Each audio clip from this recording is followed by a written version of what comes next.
नूतन कन संपूर्ण मिथिलावासी के गोर लागे छी। अहाँ सब लोग एक हम राम जी के छोट सन के कथा लक आयल छियै तो सब गोटा से कह चाहब अहाँ सब कथा जरूर सुनब, पूरा सुनब और जो निक लागे तो अहाँ सब अपन आशीर्वाद के रूप में लाइक शेयर कमेंट करे छी से करते रहब। और जो चैनल पर नया आयल छी तो सब्सक्राइब करब, यूट्यूब देखे छी तो फेसबुक पेज देखे छी तो जरूर फॉलो करब। तो चलू हम सुनबे छी अहाँ के एक छोट सन के कथा राम जी के हनुमान जी के कथा है जे अहाँ के देख सुनने है भ सके अहाँ सब सुनने हेबे, लेकिन तैयो हमरा मुँह से अहाँ सब सुनू केहन लागे जरूर कहू। राम कथा कतबो सुनी अहाँ के कमे बुझात तै के लक। तो एक दिन के बात है माता सीता जखन कि जे अहाँ के राजगद्दी भ जाय छै माँ सीता के आ अयोध्या में रहे छथिन। तो एक दिन देखे छथिन हनुमान जी दौड़ल आवे छथिन तो देखे छथिन सीता जी अपन एना शीशा जेकरा कहे छै तेकरा आगा में बैस के अपना हाथ में सिंदूर के किया ल क आ एना के सिंदूर लगबे छथिन। हनुमान जी के नजर पड़ जाए छन। हनुमान जी की सोचे छथिन जे ई की कर रहल छथिन माता। तो उ जाकर दौड़ के पूछ गेलखिन जे माता अहाँ ई की लगा रहल छी लाल लाल। तो सीता कहे छथिन ई सिंदूर छै, सिंदूर हम लगबै छी। कहलखिन ई लगेला से की होइ छै।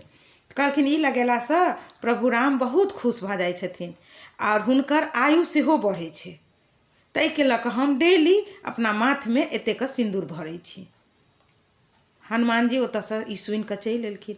उ की केलखिन तो गेलखिन और सिंदूर के एकटा खूब बड़का टा के बर्तन में पूरा सिंदूर के उझेल के ओकरा घोर लेलखिन और पूरा देह में उ लगवा लगलखिन।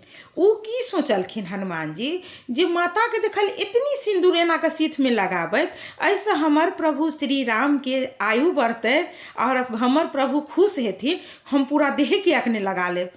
ऐसे तो भगवान के बहुत आयु बढ़तन, हमरा छोड़ के कहियो प्रभु हमरा लंग से नहीं जेथिन आ हुनका मन खुश सेहो हेते।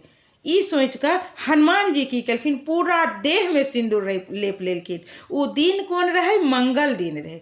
मंगल के दिन रहे। हनुमान जी पूरा देह में सिंदूर लेप कर जखन कि राज दरबार में राम जी रहे छथिन गद्दी पर बैसल, पूरा सभा लागल रहे छे, ओई के बीच में पूरा देह में सिंदूर लेपने हनुमान जी आवे छथिन आ ठार भाई छथिन बीच सभा में। जतेक सभा के लोग रहे छथिन सब देख के हंस लगे छथिन, सब हंस लगे छथिन हुनका मतलब हंसी जका। राम जी पूछे छथिन जे हनुमान ई अहाँ की केलौ आ किया केलौ। तो हनुमान जी की कहे छथिन जे प्रभु माता कहलखिन है कि माता के हम देखलौं हाँ इतनी सिंदूर लऽ कऽ एना के लगाबैत देखलौं आ कहलखिन कि एहि लगेला से अहाँ प्रभु बहुत खुश रहे छथिन, अहाँ के आयु बढ़थिन।